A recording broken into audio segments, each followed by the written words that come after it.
Hello, it's Brittany Ann Culver, your financial literacy strategist, life coach, and real estate agent in Central Florida, and also author of My Home Ownership Testimony Journal and Planner. Today, I want to get on to read a few more pages of the journal and planner. If you have been following me, check out my YouTube. I have uploaded the first 2 pages of me going over the book and teaching the book. So we're going to go over the next 2 pages. So stay with me as I read the next 2 pages of the book.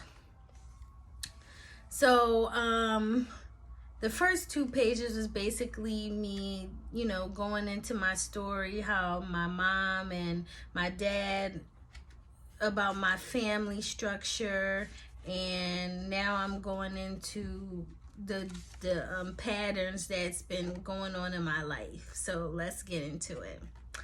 As you can see, the patterns, the generational curses that have gone on in my life, another tragic event happened to my family and we had to move again.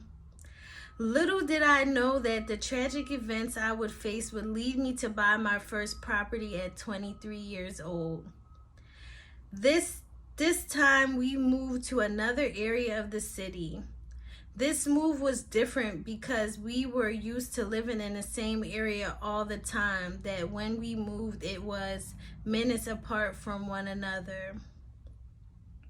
The area was a low middle class area for African Americans. Now this new area was diverse. Again, my eyes were open. On this new block where we rented, there were Caucasians, people of African, Asian, and Latin descent. This time, I was not going to the neighborhood school. I would be traveling by bus to go to a magnet school. However, I met new friends on the block, a few black girls, and even a white girl that was all around my age. This house was another 3-bedroom rental. This was an upgrade. My room was bigger than the last home, and I could fit a full-size bed, a computer desk, a dresser, and 2 side tables. This home was like the last, mirrored, lined on one side of the wall in the living area. And not to mention, this home had central air. Let me just stop right here. So that's amazing. I always love diversity. I always want to be around different like-minded people. It doesn't matter if you pink, purple, blue, black, or orange. I want to interact with you. I want to get to know you. I want to see what our commonalities are. So I just loved when I moved to this new area. It definitely opened up my mind because, like I stated in the book, that the first area that we lived in was predominantly African American people. So I love this. And then, oh yeah, of course, I love that I had a bigger room that can hold more items. Like, who wouldn't want that as a teenager? And central air, come on, because if you're in Florida, you cannot live without central air. I learned that. Living in this neighborhood again set me apart. My old friends barely came to visit me because they claimed they lived too far. Woo, that's another one. So I was already being set apart. God was already, taking me away from my past life, and He does this many times in your life if you notice it and pay attention to it. So, yep, it's a part of life. You just gotta go with what God tell you to do. I was forced to create new relationships. He will do it. These homes of my friends were more stable. Well, that is what it appeared to be. This was the longest that we had stayed in a rental. It felt like we owned the home. We got familiar with the neighbors and integrated with the community. Wow. So if you were with me when I read you know, read the last few pages, I said that I knew why some of my friends, you know, had mental issues and things of that nature because of the environment they grew up in.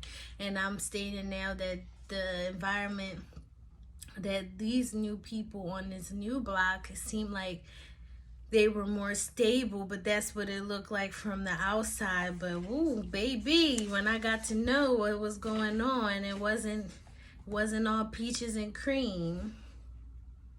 And yes, we got familiar with the neighbors. One of my neighbors were elderly Caucasian married couple. On the other side of me was a Asian family. So I was just getting the best of both worlds, or all around the world. This time it was not a tragic event. The homeowners decided they wanted to move back into their home. This is the downside of renting. You must be willing to pack up and go, because at the end of the day, it does not matter how much money you have given the landlord or homeowner, how much time and memories that you have at the location. All of that does not count if you have not gone through the course of home ownership. We found another property in the same neighborhood. Wow, hold on a second. Can't skip that part. So when you're renting, especially like if you're not renting an apartment and you're renting a house, the homeowner can always come back and, you know, say that they want their property, and you basically don't have a choice. Like once your lease is up, it doesn't matter how much time you put in to make the place feel like home. It doesn't matter if the property owner wants to retrieve their property back, you must give them their property back, unless you want to be in court, which I know a lot of people love the court system. But that's the downside of renting.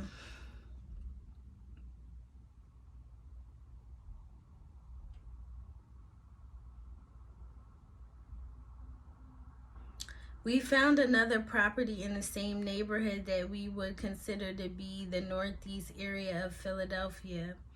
Now we must make the new place feel like home. This time I moved 7 times. At this time I moved 7 times in my childhood. Can you imagine the impact this can make on a child? How many times have you all moved as a child? You heard here that I moved about 7 times as a child. So I've been to several different schools and, you know, had to meet new people, as you can see or hear. And it wasn't always the best feeling, having to, you know, relocate or move around.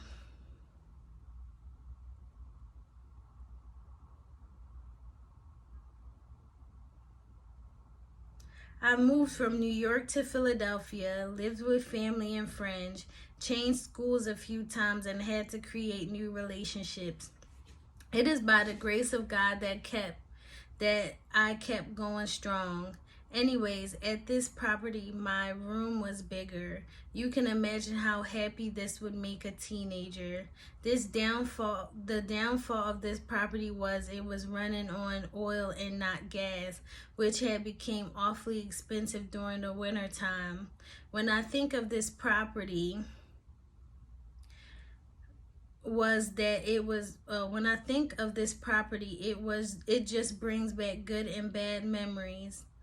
I remember my brother starting new beginnings and going off to proms and family gatherings, but my mom's death was the most tragic. I was 18 years old when my mom passed away. My mom passing away made me incredibly sad, but I knew God had a plan for my life.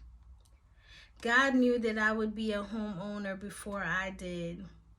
I was about to begin my life as an adult, but my mother's life had ended. But I knew she had taught me all I needed to know about being an adult. My mother was a fighter. My mother showed me all 9 fruits of the Spirit: love, joy, peace, patience, kindness, goodness, faithfulness, gentleness, and self-control. And she set the foundation for curses to be broken. She was one of the first individuals in her family to come to the United States of America to create a new life. She had me here in the United States. I believe that I was dedicated to a task or calling. Wow, this is just, sometimes I read this and I'm like, I can't believe I wrote this book.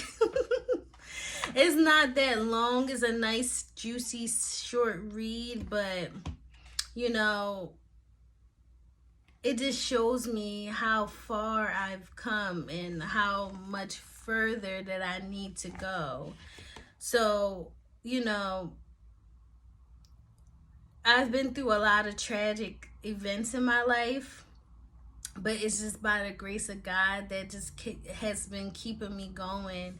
You know, I could be sad, I could be crying right now, but I choose to be strong. I choose to use all of the punches that life has given me to, you know, become stronger and to grow and to be who God has called me to be. So I hope that this inspires someone. I hope that this motivates someone to get up and keep going despite all of the things that you may be going through. I know that it's difficult. I know that it may be hard. But if God is for you, who can be against you? That's one of my favorite scriptures. I believe that I was dedicated to a task or a calling. I am her last child and only girl. This means I am final. I am the chain breaker. And nothing comes after me, and nothing that comes before me can be changed. Through my faith, I have confidence in what my mom hoped for and the assurance that the Lord is working. Even though others cannot see it, it is by faith. It is the faith that no matter the situation in my life or someone else's life, the Lord is working. That's so good. God is so good. That's why we just have to keep believing in Him and keep building our faith and walk by faith and not by sight. The things that's in front of us can, you know, break us down and not build us up. But we have to put on our spiritual glasses and see how God sees and not how, you know, people of this world see things. So I just really pray that this blesses someone. I pray that you read this in faith. If you purchase this book, it's available on Amazon. We have an upcoming event. It's going to be held in Longwood, Florida at Janka's Creative on October 21st from 6:30 to 9:30. It's going to be a networking event for professionals. So I'm calling all the professionals in Orlando to come out. Real estate agents, real estate investors, business owners, and all like-minded individuals. I want to, you know, get to know you. I want to start building up a relationship with you, learn more about me, learn a little bit more about my story and my journey on how I bought my first property at 23 years old, receive a signed copy of my book, my home ownership testimony journal and planner. And we will be serving light appetizers, beverages, beer and wine. It's going to be icebreakers there. It's going to be entertainment, gifts, and prizes. So I hope to see you all soon. Like, follow, share with someone, and stay blessed. Until next time.